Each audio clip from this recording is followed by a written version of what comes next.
the last 10 years, the Williams Healing Temple has attracted hundreds of members from Chicago's West Side.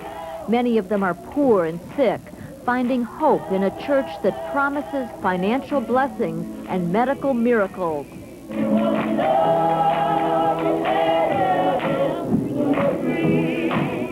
But in recent years, many have left the church, disillusioned by the bizarre teachings of the leader they call Mother Hazel Williams.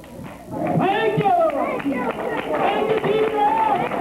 Thank you, Jesus! They say Hazel Williams is charismatic and intimidating, able to brainwash believers into following her every command.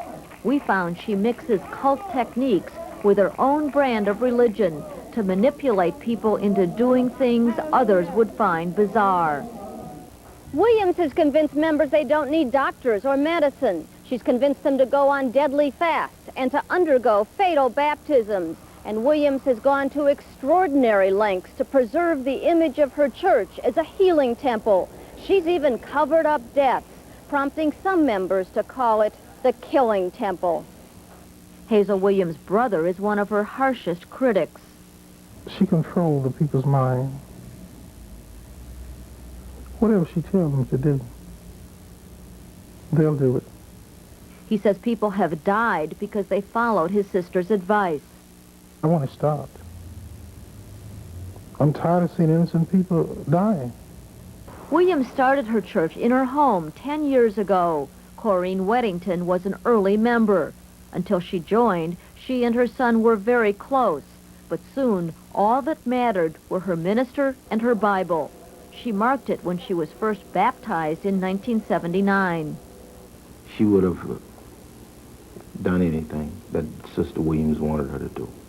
She had that much control over your mother? Yes.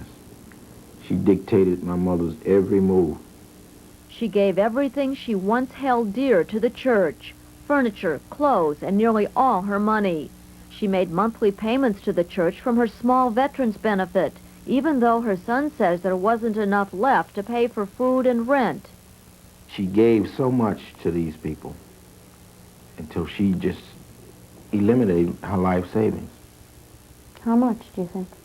Thousands of dollars. Williams also convinced Weddington to throw out all her medications, refuse to see doctors, and to go on monthly fasts. Her health declined rapidly. Then one night, Weddington called her son to say she was about to be baptized a second time. She said, Sister Williams said that I have to be baptized again. I got to be born again. Was she in any condition to be baptized, to be submerged in water? No way. She was so weak that she had to be carried up and down stairs. In most mainstream Pentecostal churches, such as this one, baptism is a once-in-a-lifetime event. Believers say it heals ailments and washes away sins. I indeed baptize you in the name of Jesus for remission of sins. Amen. For both children and adults, it means being totally immersed in a baptismal pool.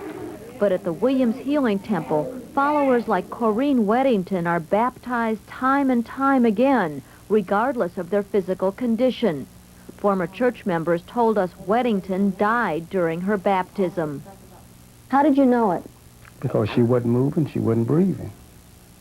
Former church members now admit that acting on Hazel Williams' instructions, they put Weddington's body in a car and drove here to her apartment.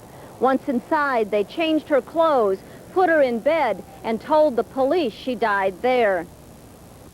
So they lied to the police? Lied to the police. And they lied to her son? Lied to the son. Those are the type of people that they are.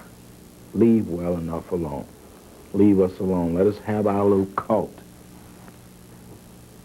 Let us kill people and lie and take them to their homes after they die. And then tell you, we're the healing temple. Are they the healing temple? The killing temple. The same thing happened to Catherine Sapp. She'd been baptized at least 3 times and was in no shape to be baptized a 4th time last June. Her medical record shows she'd had a heart attack, emphysema, and suffered from chronic respiratory failure. She always needed an oxygen tank nearby. Her grandchildren say she was afraid to be baptized again because of her heart condition. She told Mother when she said, "Don't baptize me," and she was hollering and waving her hand and stuff. What was she hollering? She was saying, "No, don't baptize me," she said, because she said she was scared. Sapp bowed to Williams' pressure but did not survive the baptism. The cause of her death is listed as cardiac arrest, heart failure. Her doctor says the baptism probably brought it on. That final event was one demand too many on her overstretched cardiovascular system. Her grandchildren say church members changed Sapp out of her wet baptismal clothes, then told the police she'd collapsed during a regular religious service. As for Hazel Williams, she told us not to say anything because they wouldn't understand and it'd probably be bad for the church.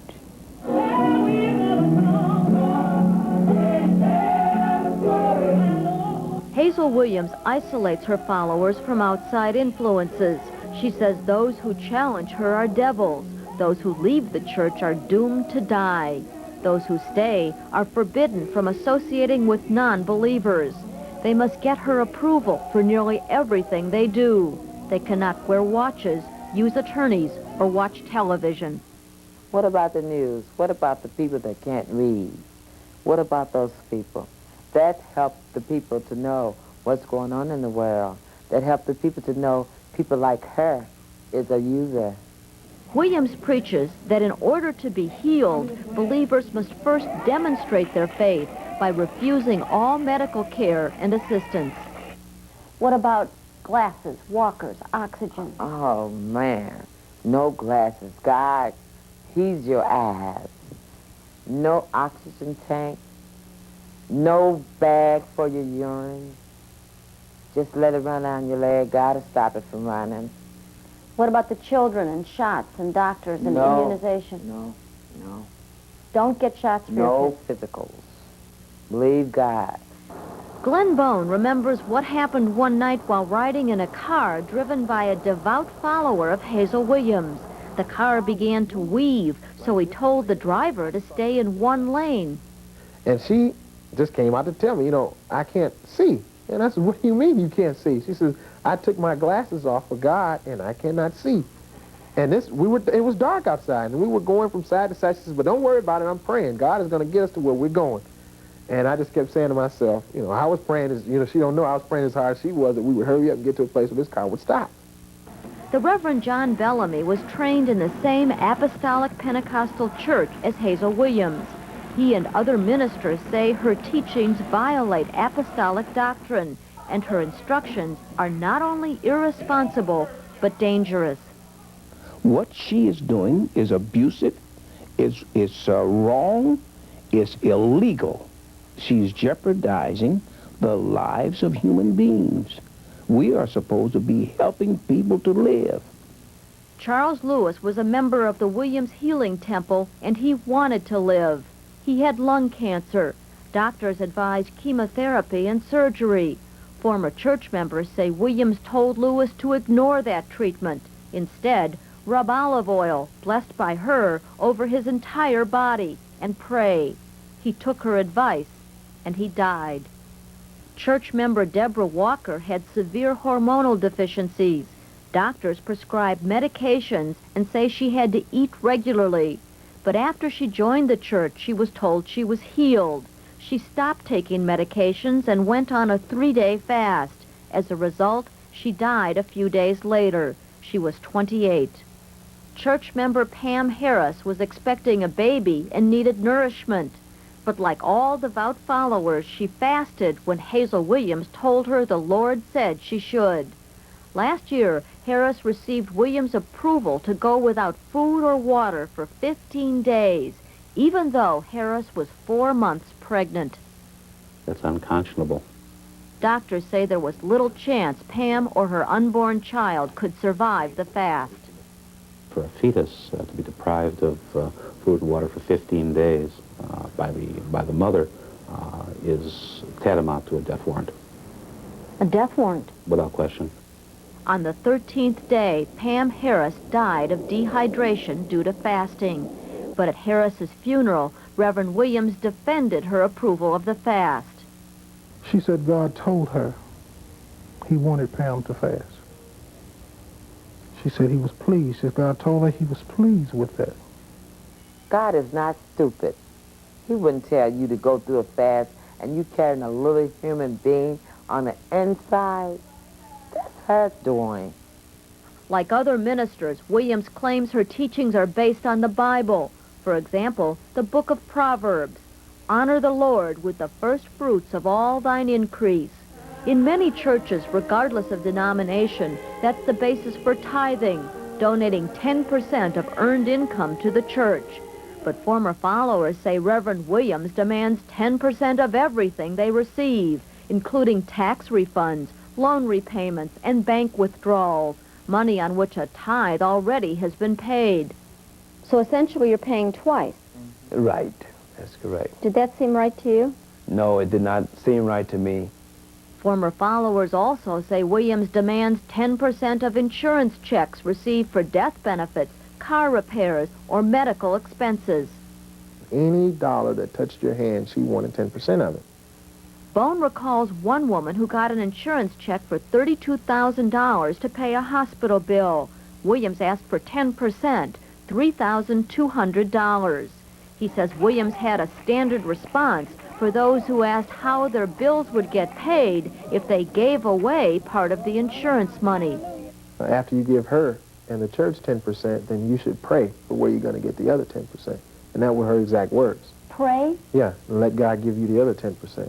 10, 20, 30, 31. Former followers say Hazel Williams also demands 10% of the food stamps church members receive. But the food stamp coupon books have a clear warning. It's a crime for anyone but qualified recipients to use, acquire, or possess them. There's a black market in stamps. On the street, they can be sold for cash, 80 cents on the dollar, or they can be used by unauthorized people to buy food at stores that may not always verify that the person using them is authorized to receive them. Pastor Hazel Williams is not authorized as a food stamp recipient, but that apparently didn't stop her from demanding those allocated to her members. She would tell you outwardly in the church service, even though it was illegal, that she expected you to put your food stamps in the tithes. Mother Williams knew it was illegal. Yeah, she knows it's illegal. This woman turned over 10% of her food stamps, even though she had 5 children to feed. She said we supposed to, everything we get belongs to God, and we're supposed to give him 10% of it, and that was including food stamps too. Former followers say church members give because they're afraid. These people were terrified. She would use that God would kill you all the time, is that if you didn't pay your tithes and offerings, God would cut you off. And these God people, would cut you off? And that means to kill you. I think that she is amassing a large sum of money off the backs of poor people who need this money, and she's using God to do it. Former associates believe Hazel Williams has used church donations to buy real estate for herself and her family. In the last 10 years, she's put together holdings valued at $360,000. Income properties listed in her name or jointly owned with her children include this house and the smaller one behind it, this former restaurant and 2-flat. She even put her name on the title to the church. In all, Williams has purchased at least 9 properties, putting up down payments totaling $250,000. All of the property she's bought in her name. But she says it's for the church. And that's what the church believes. They don't know that. We showed our findings to the Illinois Attorney General's office. A spokesman said it's illegal for a minister to use church donations for private gain. Our laws require that someone not mix the charity's assets with their own, and they should not put their name on those assets. Former church members say Hazel Williams refused to tell them how church money was being spent. And she would make the statement that This is her and God's church, and she has no responsibility to tell us what's raised in this church. And if we don't like what she says in this church, you can leave.